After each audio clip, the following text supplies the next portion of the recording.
안녕하세요. 오늘은 겨울에 닭이가 가장 위험한 시기에 대한 이야기를 해볼까 합니다.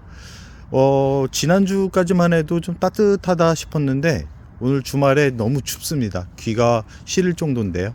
강원도 같은 경우는 먼 산에는 눈이 많이 내렸는데 다행히도 도심에는 눈이 살짝 내리다가 그쳐가지고 이제는 바닥이 다 마른 상태인데 오후부터 또 눈 소식이 있고 내일은 더 강력한 추위가 온다 그래가지고 식물들이 어떻게 잘 자라고 있는지 또 냉해를 입지 않았는지 와서 보니까 아주 건강하게 잘 자라고 있습니다.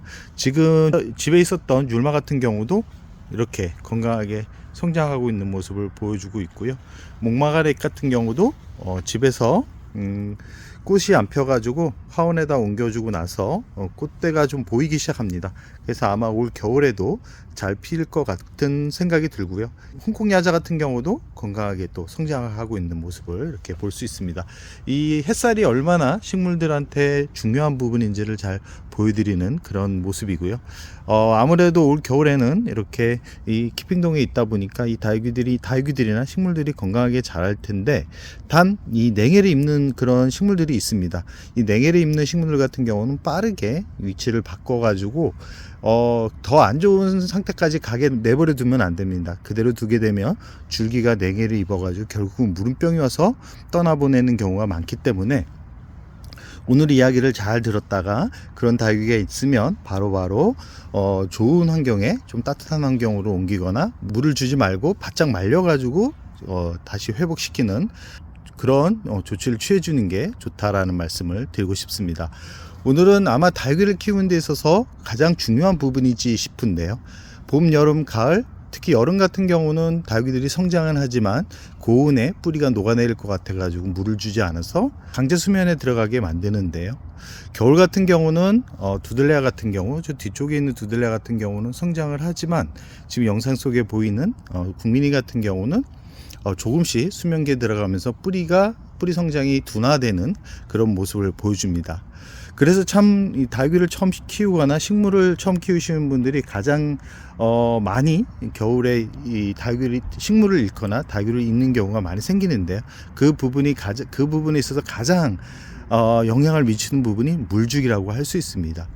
이 다육이 뿌리가 건강하면 물을 주면 바로바로 반응을 합니다. 특히 겨울에도 이 두들레 같은 경우는 성장을 한다 그러면 바로바로 이 반응을 하기 때문에 물을 주는 시기를 가늠하기가 쉽습니다. 지금 지난주에 와가지고 파키피다운 물을 줬습니다. 아주 단단합니다.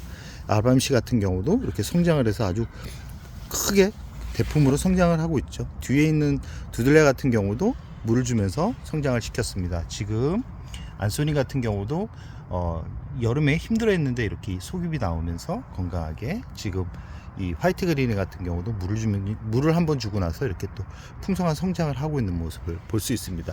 이렇게 물을 주면서 바로 반응을 하는 그런 다육이들 같은 경우는 그대로 두면 겨울을 더 예쁘게 더 건강하게 보낼 수 있습니다. 그러나 정말 이런 상태에 있을 때는 정말 물을 주게 되면 이 다육이 같은 경우는 한순간에 무름병이 와가지고 주저앉는 경우가 발생할 수 있기 때문에 꼭 겨울철에 물 주기 할 때는 물을 주고 나서 2, 3일 지나서 반응을 꼭 보셔야 됩니다. 이 마리아근 같은 경우도 지난주에 물을 줬습니다. 매창 같은 경우도 겨울에 기온이 너무 낮지 않으면 반응을 합니다. 지난주에 말랑말랑 거렸는데 지금 아주 단단하죠. 잎이 안쪽으로 말리지도 않습니다. 이 정도로 물에 반응을 한다면 이런 다육이들 같은 경우는 2월 빼고는 1월까지는 성장을 할 겁니다.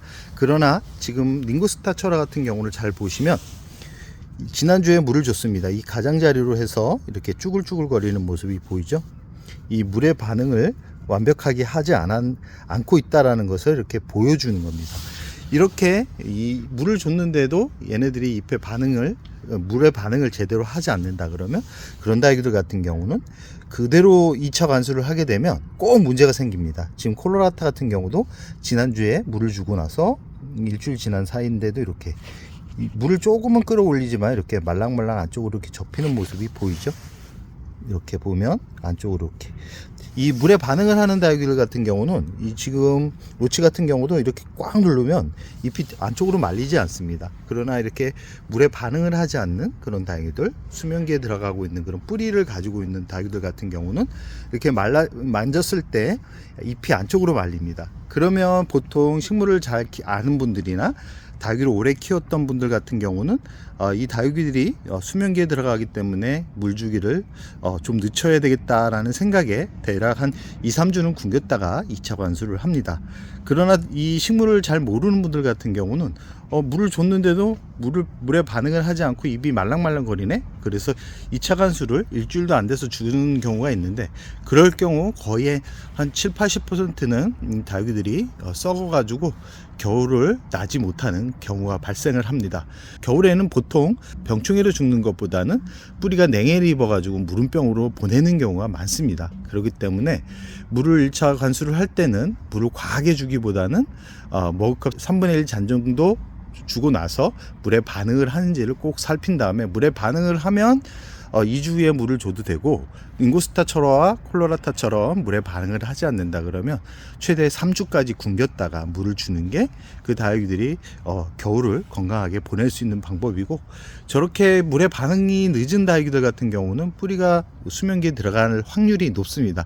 그런 경우 잎이 약간 말라간다 그래도 최대한 굶겼다가 물을 주는 게 오히려 겨울을 안전하게 날 수 있는 방법이라는 말씀을 드리면서 오늘의 영상을 여기서 마무리할까 합니다.